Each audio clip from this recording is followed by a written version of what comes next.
Hello everybody, today we are talking about the top 10 worst Jordan 1 High colorways. Trigger warning, some of you out there will no doubt take issue with some of these selections. I'm sure a lot of you have some of these pairs in your collections. Let's just take a moment to remember that these are just my opinions which do not count for much. It's also just a little bit of fun, a little bit of banter. I've decided to just go with Jordan 1 High OG models. I haven't gone for GS models or women's models or the switches, prototypes, or zoom comforts, or elevates, or innovates, or the generates, or the levitates, or any of the myriad offshoots of Jordan 1s that are out there. So let's get into it. I've got one special mention, and that is the Shattered Backboard 3.0. It's one of the most disappointing Jordan 1s of all time. After the 1.0 and the 2.0 and the announced bread color blocking for the Shattered Backboard 3.0, expectations were very high. The thing about patent leather is it tends to become unappealing when it is creased. And so to give us a very anticipated model with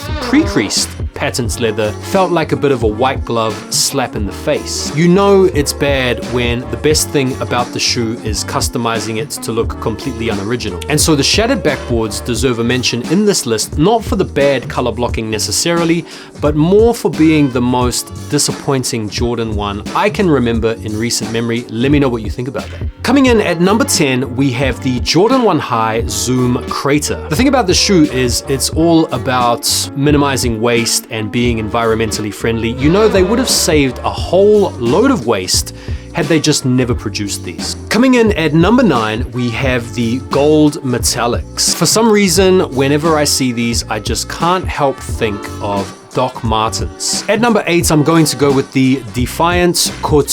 Now they knew this shoe was shit, and that's why they had to dress it with a fancy name. It takes its inspiration from high fashion and Italian sports cars, but both high fashion and Italian sports cars can occasionally be pretty shit. At number 7, we have the Shadow Rust Patina. Back part of the shoe is pretty nice, but the front half of the shoe just looks like an oily turd. At number 6, we've got the Visionnaires, the all vault joints. Visionnaire is actually a really good name for these because even if you had little to no vision, you'd still be able to see these. Now, I'm not averse to the Vaults colorway. It's an iconic Nike colorway, and I do like bright shoes, but for some reason on the Jordan 1 with this particular blocking, it's just a miss to me. Into the top 5, and at number 5, the Light Fusion Red. You guys might remember when these came out, people started to look at the Jordan 1 in a different kind of way to how they'd been looking at it before. People were thinking, man, you couldn't possibly ruin the Jordan 1. They're so hot. There isn't a colorway out there that could ruin the popularity of the model. And then these came along and changed everybody's mind on that. These do honestly look like the type of J's that Ronald McDonald would be wearing. At number 4, it's going to be these, the First Class Flight.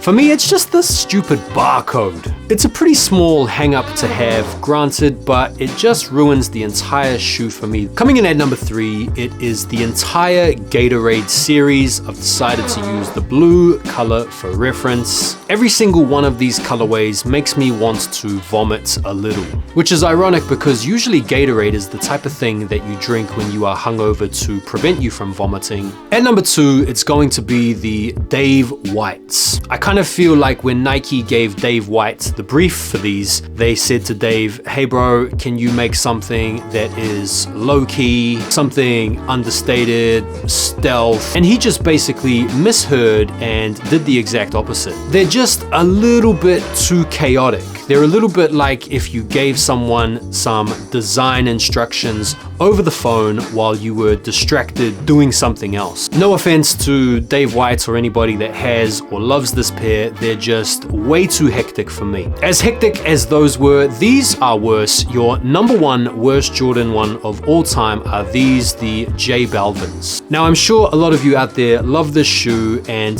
that's fine. You can hold this L. These are shocking for a number of different reasons. It's not just the colorway that looks like it has been inspired by some kind of thermal reading from a heat map. It's not just the choice of canvas, which I'm not generally a big fan of, but it's also the cuts on the fabric that distorts the classic silhouette. Like, these don't even look like a Jordan 1 anymore as much. And so between the colorway, the material, and the cuts, these just tick all the boxes in terms of being a shit sneaker, at least for me, in my opinion, and that is why they are a worthy resident of the #1 spot on this list. Once again, these are just my opinions, and you are free to disagree with them if you wish in the comments below. Let me know what you guys thought, and let me know if you enjoyed this video and you would like to see me do another list. The suggestion in the comments that gets the most likes is going to be the video I decide to do next. Thanks as always for stopping by. Looking forward to seeing you guys on the next video. Take care for now, and peace.